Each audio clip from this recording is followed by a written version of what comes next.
Good afternoon. BA द्वितीय वर्ष गृहविज्ञान विषयाच्या आजच्या या तासिकेमध्ये आपण लिनन तंतू याविषयी माहिती घेणार आहोत। त्याच्यानंतर लिनन तंतूनंतर रेशीम तंतू, जूट तंतू आणि एस्बेस्टॉस तंतू अशा एकंदर 4 तंतूंविषयीची माहिती जी आहे ती आपण आजच्या तासिकेमध्ये घेणार आहोत। तर आपण सुरुवातीला हे सगळे नैसर्गिक तंतू आहेत आणि या नैसर्गिक तंतूंमधले आपण कॉटन आणि उलन या 2 तंतूंची माहिती या आधीच्या तासिकेमध्ये घेतलेली आहे। आता आपण या ठिकाणी रेशीम तंतू, लिनन तंतू,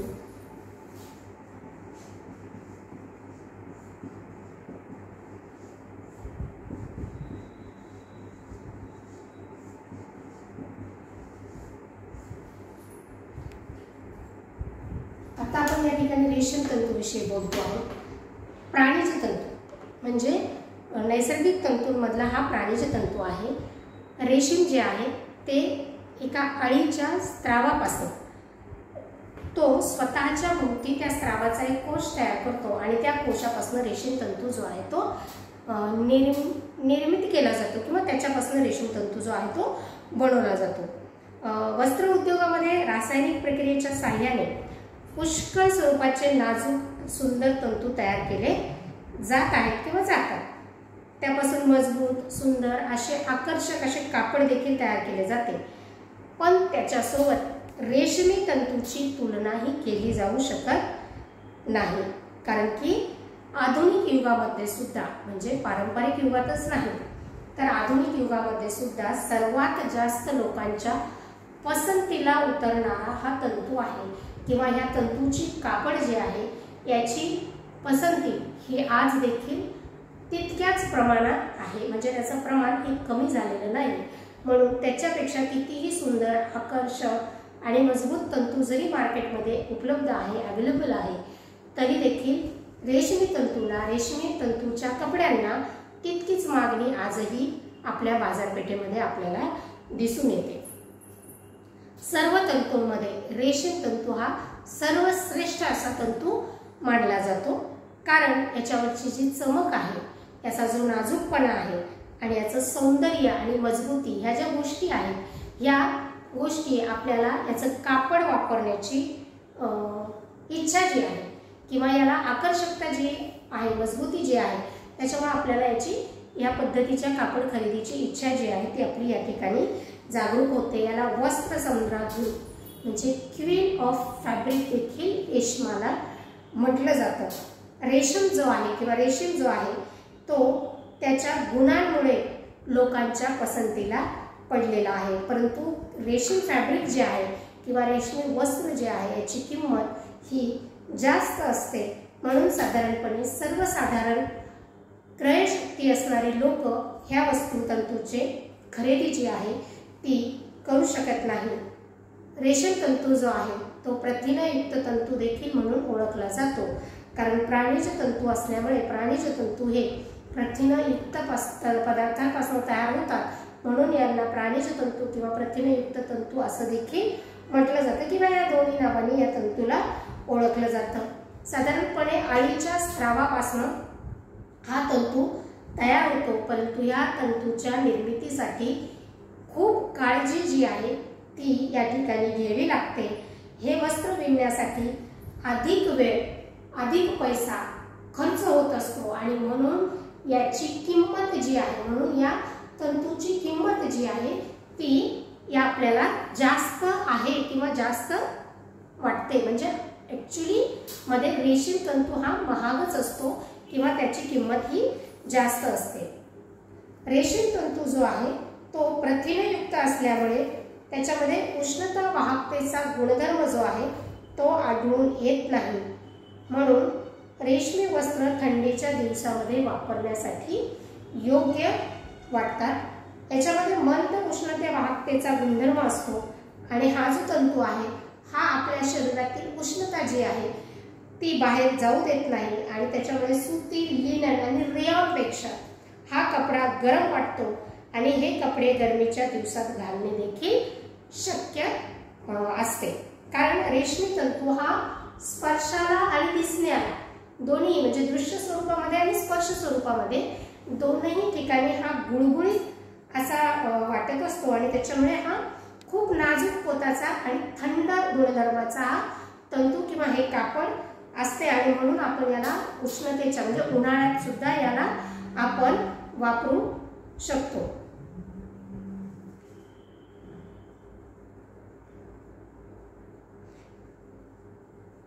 परंतु उष्णतेमुळे हा तंतू जो आहे तो खराब होत असतो, म्हणजे उन्हामुळे सोबतच जर आपण या वस्त्रतंतूला जर इस्त्री करत असलो आणि इस्त्री जर आपली थोडी जास्त गरम झाली तर ज्या ठिकाणी आपण इस्त्री ठेवतो त्या ठिकाणचा भाग हा पिवळट म्हणजे पिवळसर त्या ठिकाणी त्याच्यामध्ये पिवळसरपणा किंवा पिवळटपणा जो आहे तो दिसून येत असतो। म्हणून याच्यावरती उष्णतेचा परिणाम जो आहे या तंतूवरती या कपड्यावरती लवकर प्रमाणामध्ये होत असतो।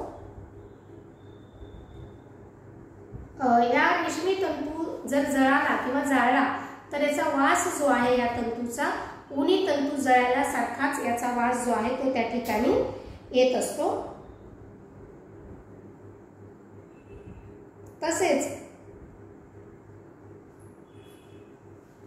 आर्द्रतेचा कुठल्याही स्वरूपाचा परिणाम या तंतूवरती होत नाही किंवा या कपड्यावरती होत नाही।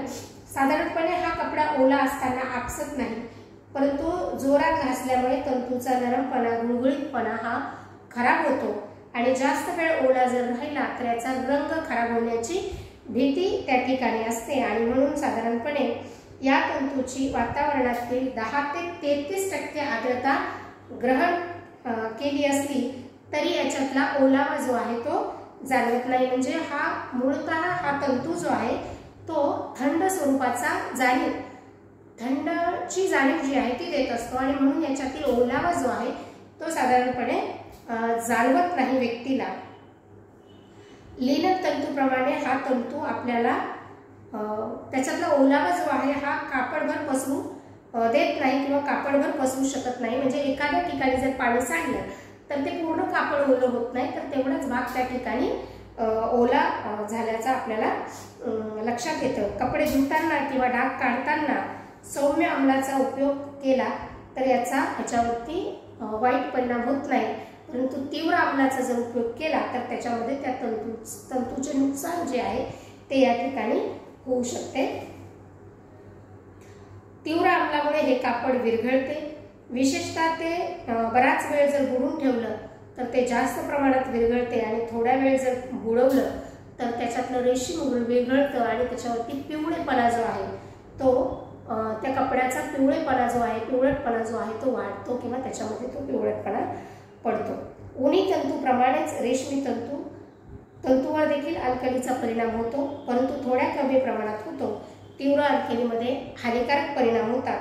कॉस्टिक सोड्याच्या सौम्य द्रावणामुळे रेशमी कपड्याची चमक जी आहे ती कमी होते, परंतु तंतू खराब होतात व त्याच्या गरम द्रावणामुळे तंतू जास्त लवकर खराब होतात।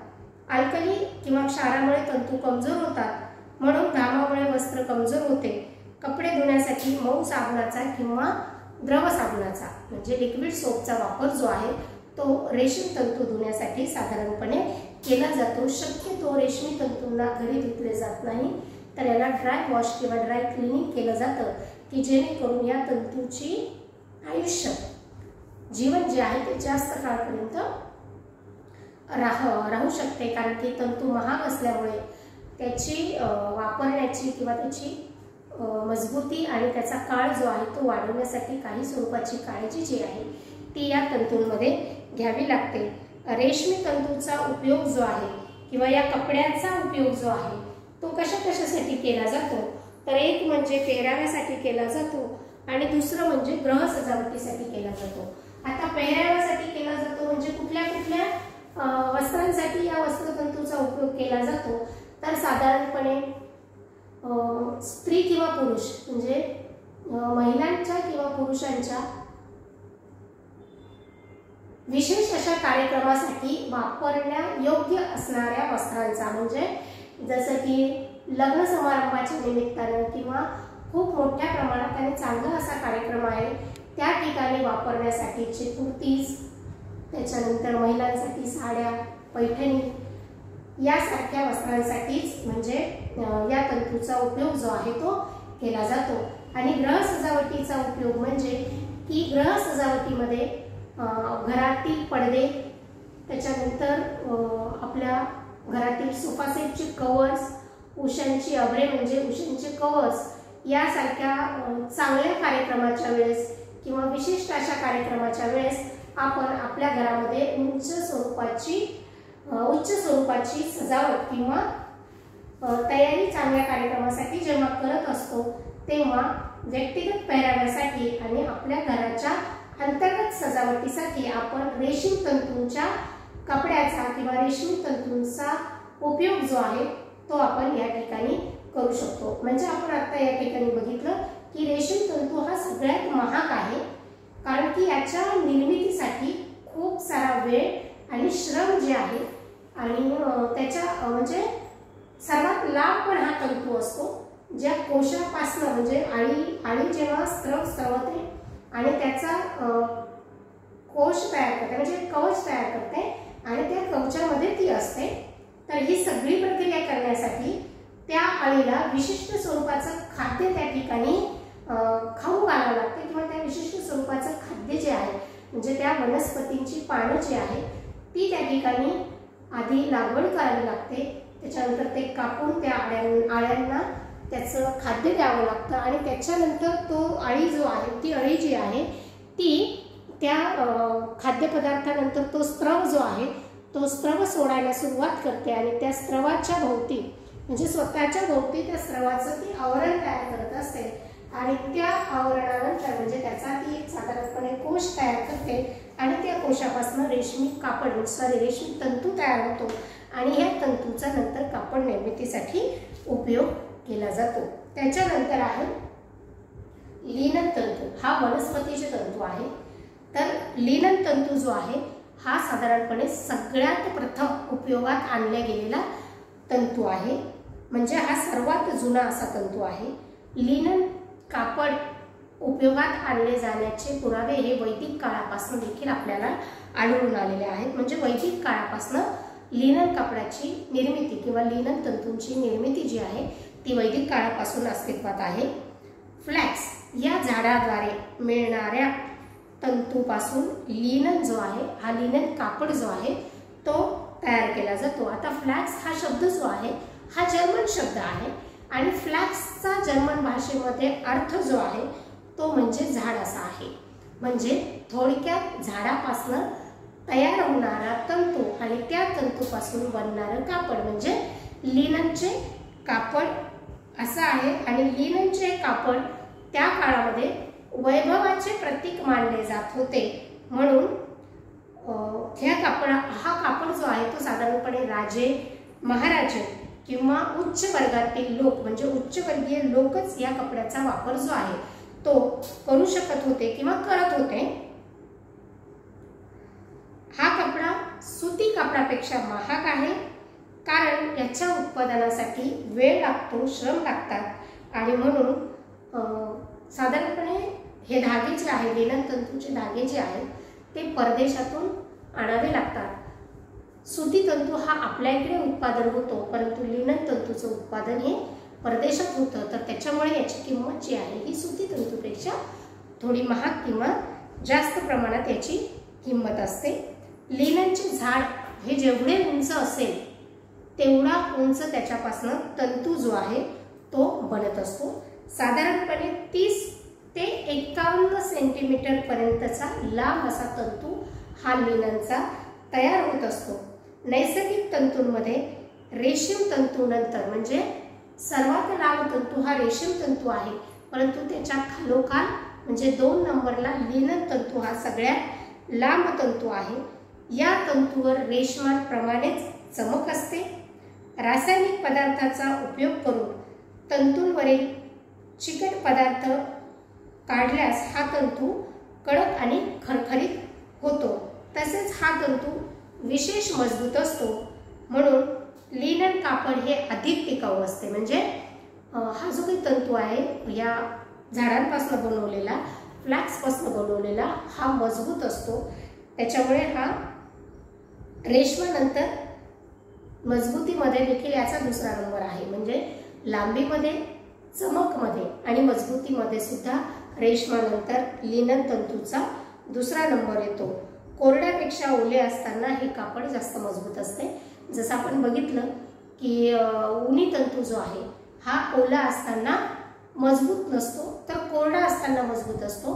तर हा तंतू ओलेपणामध्ये मजबूत असतो, कोरडा असताना हा तितका मजबूत राहत नाही. या तंतूमध्ये लवचिकता नसल्यामुळे याचा कापड जो आहे तो स्थिर राहतो, ओढल्यामुळे बदलत नाही. म्हणजे याच्यामध्ये ताणण्याची शक्ती नसते, त्याच्यामुळे हा कापड जसा आहे तशाच स्वरूपात राहतो. याचा आकार किंवा स्वरूप जे आहे याचं हे बदलत नाही. हे वस्त्र शरीरावर व्यवस्थित बसतात. लवचिकपणा नसल्यामुळे कपड्यावर सुरकुत्या लवकर पडतात आणि याच्यामुळे याला इस्त्री करूनच वापरावे लागते किंवा इस्त्रीच्या शिवाय हे कापड वापरता येत नाही.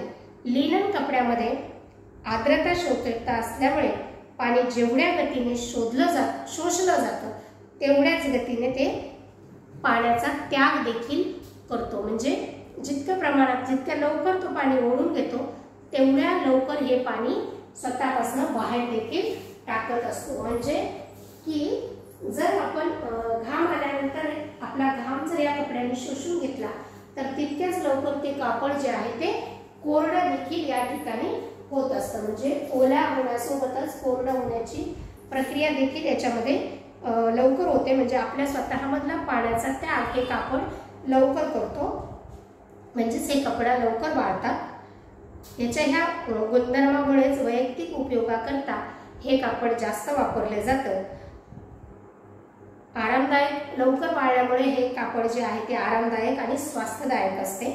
या कापडाचे रुमाल, टॉवेल्स, नॅपकिन याच्यासाठी हे कापड अनुकूल असतं. हे तंतू उष्णता वाहक असल्यामुळे उष्ण ऋतूमध्ये हे वापरण्याकरिता उत्तम असतात.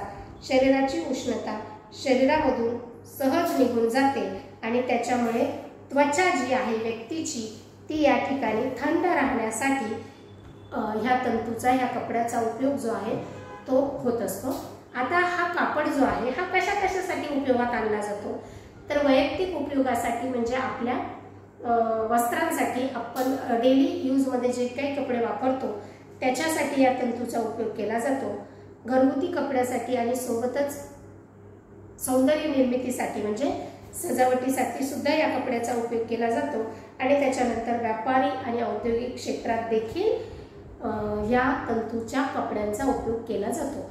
आता वैयक्तिक वापर किंवा वैयक्तिक उपयोगासाठी कुठे कुठे या तंतूचा वापर केला जातो, तर सौंदर्य, टिकाऊपणा आणि उपयुक्तता या तीनही दृष्टीने हा तंतू जो आहे तो सगळ्यात उत्तम असा तंतू आहे. म्हणून या तंतूपासून बनवलेलं कापड जे आहे ते देखील सर्वोत्तम असे कापड मानले जाते. आणि मग त्याच्यामुळे अंगात घालण्याच्या कुठल्याही वस्त्र प्रावरणासाठी या तंतूचा उपयोग जो आहे तो केला जातो. कधी कधी लिननचा कॉटन सोबत उपयोग करून सुद्धा लिनन कॉटन जे आहे ते तयार केले जाते. म्हणजे याच्यामध्ये फक्त लिननच नाही तर इतर तंतूंना मिक्स करून देखील मिश्र तंतूंपासून कापड जे आहे ते तयार केले जाते. याच्यामध्ये घाम शोषून घेण्याची आणि शरीरातील उष्णता बाहेर काढून टाकण्याची गुणधर्म असल्यामुळे हे कापड आरोग्यासाठी अतिशय उपयुक्त आणि आरामदायक असे हे कापड असते. त्याच्यानंतर घरगुती कपड्यांसाठी आणि सजावटीसाठी, तर याच्यामध्ये घरगुती कपड्यांसाठी म्हणजे चादर, टेबल क्लॉथ्स, टॉवेल, रुमाल, नॅपकिन यासारख्या वस्तूंसाठी, यासारख्या उपयोगासाठी या कपड्याचा उपयोग केला जातो. तसेच टेबल क्लॉथ, सुंदर असं पडदा, बेडशीट याच्यासाठी देखील लिनन तंतूच्या कपड्याचा उपयोग जो आहे तो केला जातो. त्याच्यानंतर आहे व्यापारी आणि औद्योगिक क्षेत्रांमध्ये याचा काय उपयोग होतो, तर औद्योगिक क्षेत्रांमध्ये लिनन तंतूचा मोठ्या प्रमाणात उपयोग केला जातो. की जसं पोस्टातील कागदपत्रांची देवाणघेवाण करण्यासाठी पिशव्या, बॅग्स, कमी वजनाच्या सुटकेस कोळ्यांचे जाळे, किरणोत्सर्गापासून संरक्षण करणारे कपडे, गालिचे, टेलिफोनच्या तारांच्या वरचे आच्छादने, ताडपत्री, विमान व आगगाड्यातील बैठकीच्या गाद्या, जीवनरक्षक पट्टे इत्यादी अनेक प्रकारे लिननच्या तंतूचा उपयोग जो आहे तो केला जातो. म्हणजे व्यापारी आणि औद्योगिक क्षेत्रात देखील याचा खूप मोठ्या प्रमाणात उपयोग होतो. तर हा मूळ उपयोग जो आहे तो केवळ याच्या मजबूत गुणधर्मामुळे, म्हणजे याच्यातला असणारा मजबूत हा जो काही गुणधर्म आहे याच्यामुळे याचा इतक्या ठिकाणी, म्हणजे इतक्या औद्योगिक ठिकाणी, इतक्या औद्योगिक क्षेत्रांमध्ये आणि व्यापारी क्षेत्रांमध्ये याचा उपयोग जो आहे तो केला जातो. तर अशा पद्धतीने लिनन कपड्याचा उपयोग जो आहे तो वैयक्तिक उपयोगासाठी, घरगुती कपड्यांच्या उपयोगासाठी, सोबतच घराच्या सजावटीसाठी आणि औद्योगिक आणि व्यापारी क्षेत्रातील उपयोगासाठी लिनन तंतू जो आहे तो अशा पद्धतीने वापरला जातो. यानंतरचा तंतू आहे ज्यूट तंतू.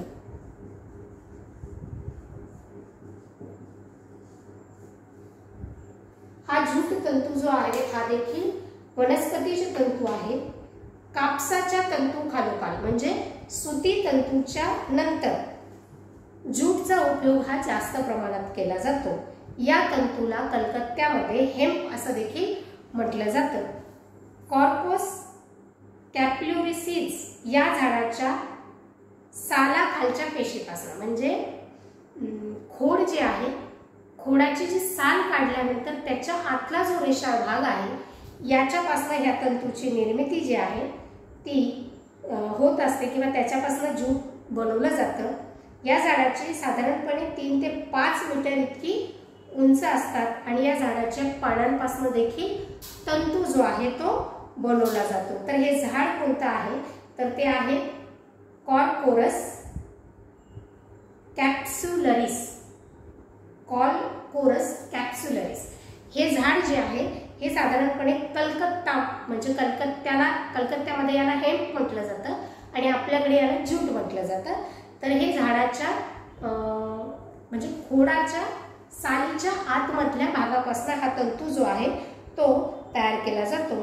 याची लागवड जी आहे ती साधारणपणे भारतामध्ये बंगाल या प्रांतात मोठ्या प्रमाणात केली जाते आणि ब्राझीलमध्ये, म्हणजे आजकाल ब्राझीलमध्ये याचं मोठ्या प्रमाणात या झाडाची लागवड होते आणि या तंतूचं उत्पादन देखील या ठिकाणी होत आहे. साधारणपणे हा तंतू किंवा या वस्त्रापासून वेगळा केला जातो. तर साधारणपणे या झाडांना जेव्हा फुले लागतात आणि ही फुले वाळल्यानंतर हे झाड तोडण्यासाठी योग्य आहे किंवा तंतू निर्मितीसाठी योग्य आहे असं समजलं जातं. साधारणपणे जर त्याची फुलं वाळण्यापूर्वी जर हे झाड तोडले तर हा तंतू जो आहे तो कमजोर स्वरूपाचा तयार होतो आणि जर ही झाडं खूप फुलं वाळल्यानंतर खूप उशिरा जर तोडली तर त्याच्यामुळे या तंतूच्या प्रतीचा, म्हणजे निम्न प्रतीचा तंतू जो आहे तो त्या ठिकाणी तयार होतो. म्हणजे याची जी योग्य वेळ आहे, जर ही योग्य वेळेच्या पूर्वी तोडलं तरी तो तंतू पाहिजे तितकी मजबूती आपल्याला देऊ शकत नाही किंवा त्याची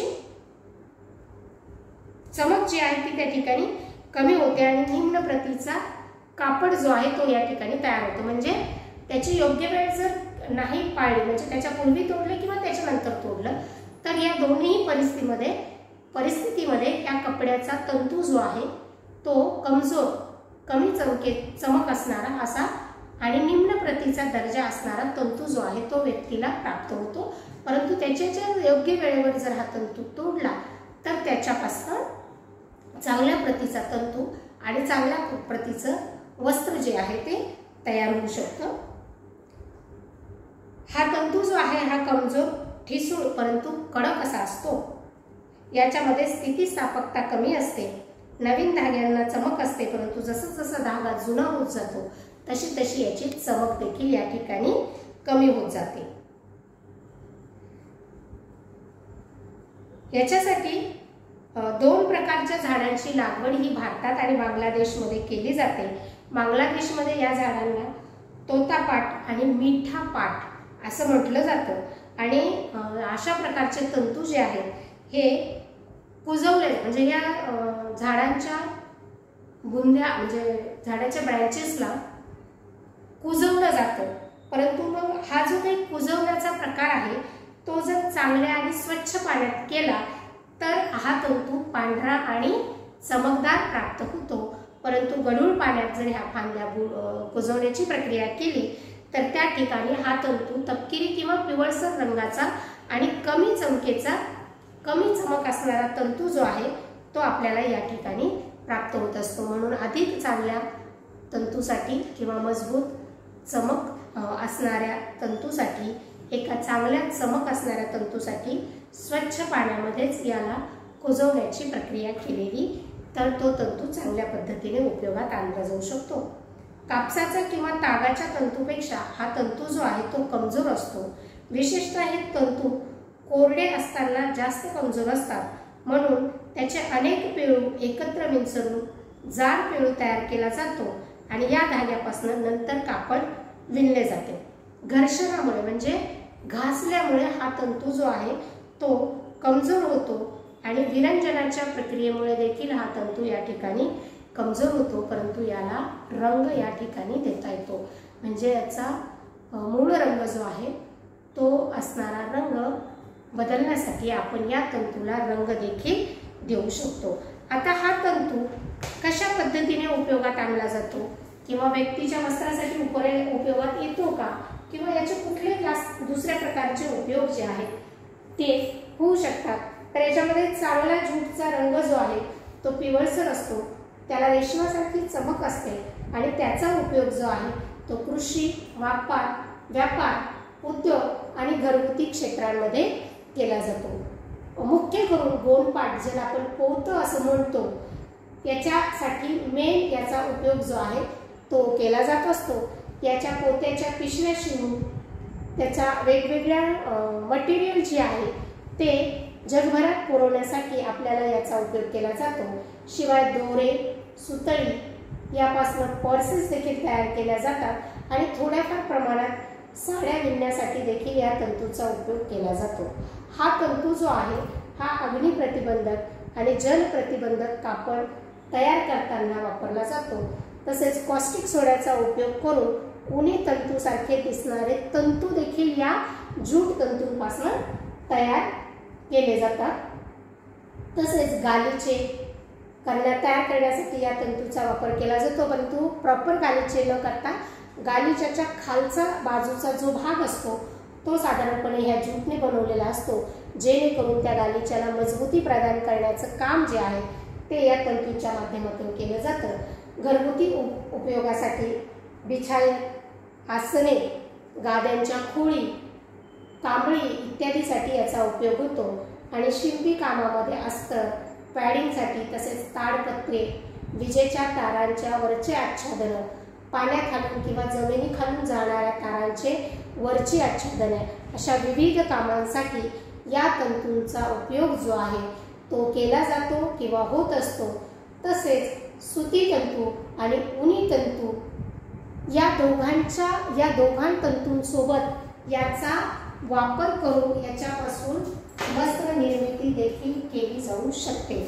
तर आज आपण या ठिकाणी रेशमी तंतू, लेनन तंतू आणि ज्यूट तंतू या तीन तंतूंबद्दलची एकंदर माहिती म्हणजे नैसर्गिक तंतूंमधले हे तीन तंतू जे आहेत त्याची एकंदर माहिती आपण या ठिकाणी घेतलेली आहे। या पुढच्या तासिकेमध्ये आपण पुढचा भाग बघूया। तोपर्यंत थँक्यू।